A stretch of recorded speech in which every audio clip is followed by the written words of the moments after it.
Trading करते हुए हमें टाइम फ्रेम कौन सा यूज करना चाहिए। बहुत सारे लोग हैं जिन्हें यह नहीं पता कि हम कौन सा टाइम फ्रेम यूज करें। चार्ट पैटर्न को ओपन करने के बाद वो कोई भी जो है ना टाइम फ्रेम यूज करते हैं, उनको ये आइडिया नहीं है कि हमें कौन सा टाइम फ्रेम यूज करना चाहिए। अब टाइम फ्रेम की बहुत ज्यादा इंपॉर्टेंस है ट्रेडिंग के अंदर। इसका हरगिज मतलब ये नहीं है कि आपका जब दिल करे आपने जो है ना चार्ट पैटर्न को देखा और ट्रेड लगा दी। टाइम फ्रेम की बहुत ज्यादा इंपॉर्टेंस है। टाइम फ्रेम ही आपको बताता है कि आपकी ट्रेड किस डायरेक्शन के अंदर जाने वाली है, आपको कब प्रॉफिट बुक करना चाहिए, कब आपको जो है ना लॉस बुक करना चाहिए। तो अगर आप लोग ट्रेडिंग करते हो और आप लोगों को टाइम फ्रेम के बारे में नहीं पता तो आप लोग बहुत पीछे हो। तो आज हम डिस्कस करेंगे टाइम फ्रेम के बारे में। टाइम फ्रेम में आप लोगों को बिल्कुल सिंपल वर्ड्स के अंदर बताऊंगा ताकि आप लोगों को क्लियर हो जाए कि टाइम फ्रेम क्या होता है और टाइम फ्रेम के बेनिफिट्स क्या हैं। राइट नाउ ट्रेड करने के लिए सबसे पहले हमें कॉइन को सिलेक्ट करना पड़ता है। जैसा कि मैंने यहाँ पर बिटकॉइन को सिलेक्ट किया हुआ, आप कोई भी कॉइन सिलेक्ट कर सकते हो। जस्ट फॉर एग्जांपल मैंने बिटकॉइन को सिलेक्ट किया हुआ है। अब कॉइन सिलेक्ट करने के बाद आप लोग क्या करते हो, सपोर्ट और रेजिस्टेंस को देखते हो, टेक्निकल एनालिसिस करते हो, फंडामेंटल एनालिसिस करते हो, प्राइस एक्शन को चेक करते हो, फिर जाके आप ट्रेड लेने का सोचते हो। लेकिन ट्विस्ट ये है कि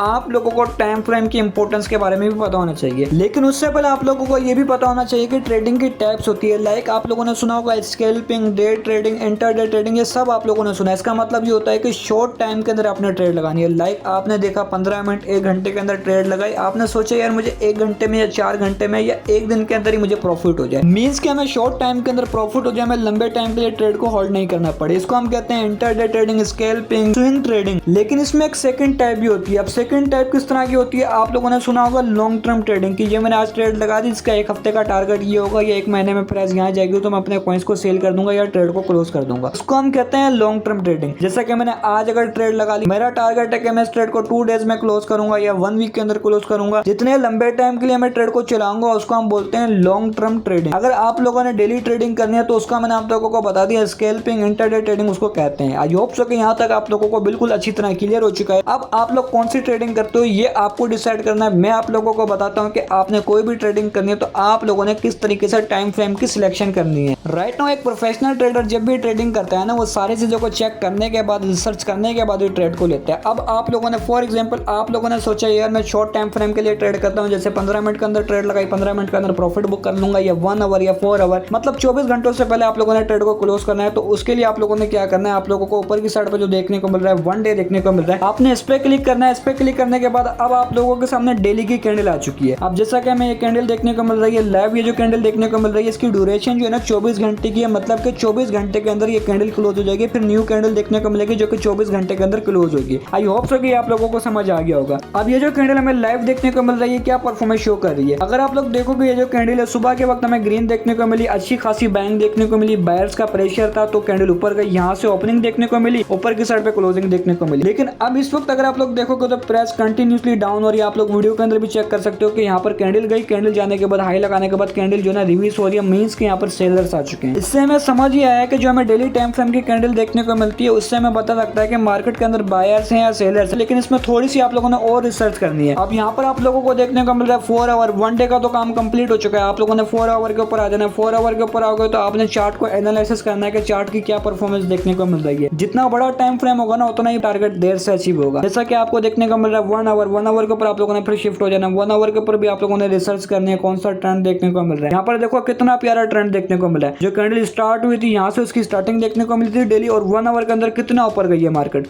ऊपर जाने के बाद प्रीवियस तकरीबन 10-12 कैंडल्स हमें ग्रीन देखने को मिली है। यहाँ पर मैं आप लोगों को लाइव हाईलाइट करके दिखा देता हूँ। 10 से 12 कैंडल्स हमें ग्रीन देखने को मिले। जिन लोगों ने प्राइस एक्शन को चेक किया होता, सपोर्ट रेजिस्टेंस को चेक किया होता, ट्रेंड को चेक किया होता, वो लोग अच्छा प्रॉफिट कमा लेते। यहाँ पर देखो जब मार्केट अप ट्रेंड के अंदर अच्छा खासा थी उसके बाद जो है ना यहाँ पर एक ब्रेक डाउन देखने को मिला और मार्केट यहाँ से नीचे गई। ये लाइव आप लोगों के सामने ही हुआ है। फिर उसके बाद आप लोग 15 मिनट का टाइम फ्रेम भी यूज कर सकते हो, 15 मिनट, 5 मिनट, 30 मिनट का टाइम फ्रेम भी यूज कर सकते हो। ये मैंने आप लोगों को बता दिया कि आप लोगों ने अगर स्कैल्पिंग करनी है तो आप लोगों ने टाइम फ्रेम कौन कौन से यूज करना है। 1 डे का यूज कर सकते हो, 4 आवर का यूज कर सकते हो, 1 आवर का यूज कर सकते हो। ये सारे टाइम फ्रेम यूज करना इंपॉर्टेंट है और इसी से आपकी कंफर्मेशन भी होगी। जैसे जैसे आप टाइम फ्रेम चेक करोगे 1 डे, 4 आवर, 1 आवर, उसमें आपको पता लगेगा कि मेरी ट्रेड जो है ना कितनी ठीक लगी है। जैसा कि अगर 4 आवर के अंदर अप ट्रेंड देखने को मिल रहा है, 1 आवर के अंदर हो सकता है मार्केट जो है ना क्रैश होने वाली हो। मतलब आप लोगों को कंफर्मेशन अच्छी खासी देखने को मिलेगी। जब आपको कंफर्मेशन देखने को मिले फिर आप लोगों को अच्छी ट्रेड भी मिलेगी। अब यहाँ पर देखो 15 मिनट का टाइम फ्रेम देखने को मिल रहा है। बहुत सारे लोग फ्यूचर्स ट्रेडिंग करते हैं, 15 मिनट का टाइम फ्रेम यूज करते हैं। 15 मिनट का टाइम फ्रेम है कि आपका टारगेट जल्दी अचीव हो जाएगा। जैसे जैसे टाइम फ्रेम की लिमिट बढ़ाओगे ना तो ट्रेड भी उतना ही जो है ना लेट आपका टारगेट अचीव होगा। ये मैंने आप लोगों को मेथड बता दिया कि आप लोगों ने अगर स्कैल्पिंग करनी है, डे ट्रेडिंग करनी है तो फिर आप लोग इस तरीके से कर सकते हो। 1 डे को चेक करोगे, 4 आवर को चेक करोगे और 1 आवर को चेक करोगे। आई होप सो कि आप लोगों को यहाँ तक बिल्कुल अच्छी तरह क्लियर हो चुका है? अगर क्लियर हो चुका है तो अभी से ही लाइक ठोको। अब मैं आप लोगों को बताने लगा हूं कि अगर आप लोगों ने लॉन्ग टर्म के लिए ट्रेडिंग करनी है, लॉन्ग टर्म के लिए एनालिसिस करना है, तो उसके लिए आप लोगों को क्या करना पड़ेगा, बड़े टाइम फ्रेम्स को यूज करना पड़ेगा। जैसे कि 1 डे के अंदर आपने चेक करना है कि 1 डे के अंदर क्या हमें ट्रेंड देखने को मिल रहा है, क्या टेक्निकली चीजें देखने को मिल रही है, फंडामेंटली क्या देखने को मिल रही है, प्राइस एक्शन क्या देखने को मिल रहा है। फिर उसके बाद आप लोग 1 वीक के अंदर चेक करोगे, 3 डे के अंदर चेक करोगे, फिर उसके बाद आप लोग 1 मंथ के अंदर चेक करोगे, 1 मंथ की क्या परफॉर्मेंस देखने को मिल रही है, क्योंकि आप लोगों का फिर टारगेट भी बड़ा होगा और आप लोगों ने जो ट्रेड लगाई होगी वो भी लॉन्ग टाइम के लिए लगाई होगी। फिर आपको लॉन्ग टाइम का एक डेटा एनालिसिस करना पड़ेगा, उसके लिए आप लोगों को बड़े टाइम फ्रेम यूज करने पड़ेंगे। ओवरऑल मैंने आप लोगों को कॉन्सेप्ट समझा दिया कि आप लोगों ने टाइम फ्रेम की सिलेक्शन किस तरीके से करनी है। बाकी मैं करता हूँ स्कैल्पिंग और बहुत सारे लोग स्कैल्पिंग ही करते हैं, मींस के छोटे टाइम फ्रेम के अंदर ट्रेड लगाई और क्लोज किया, प्रॉफिट बुक किया, या ट्रेड लॉस में गई तो लॉस बुक किया। अगर आप लोग शॉर्ट टाइम फ्रेम को यूज करोगे तो फिर आप लोगों ने ट्रेंड्स को अच्छी तरह देखना है, टेक्निकली चीजों को देखना है, प्राइस एक्शन को समझना है। बाकी ट्रेंड इज योर फ्रेंड। अगर आप लोगों ने ट्रेडिंग में ट्रेंड को फ्रेंड बना लिया तो आप लोगों को जो है अच्छे प्रॉफिट्स हो सकते हैं। आई होप सो कि आप लोगों को वीडियो इन्फॉर्मेटिव लगी होगी। अगर आप लोगों को वीडियो इन्फॉर्मेटिव लगी हो तो वीडियो को लाइक कर देना, शेयर कर देना। बाकी इस वीडियो का पर्पस सिर्फ यही था कि आप लोगों को एजुकेशन प्रोवाइड की जाए। बाकी मैं आप लोगों को फाइनेंशियल एडवाइजर नहीं हूँ, मैं आपको हरगिज यह नहीं कह रहा कि आप लोग इसी तरह ट्रेड करो। ये जस्ट एक एजुकेशन पर्पस के लिए वीडियो थी ताकि आप लोगों को हेल्प मिल सके। और अगर आप लोग चाहते हो कि मैं इसका नेक्स्ट पार्ट बनाऊं जहां पर मैं आप लोगों को कंप्लीट गाइड करूंगा कि आप लोगों ने किस तरीके से टेक्निकल एनालिसिस करना है, किस तरीके से हर चीज को चेक करना है, फिर उसके लिए जो है वीडियो बड़ी हो जाएगी, आप लोगों की सपोर्ट आएगी तो फिर मैं वो वीडियो भी बना दूंगा।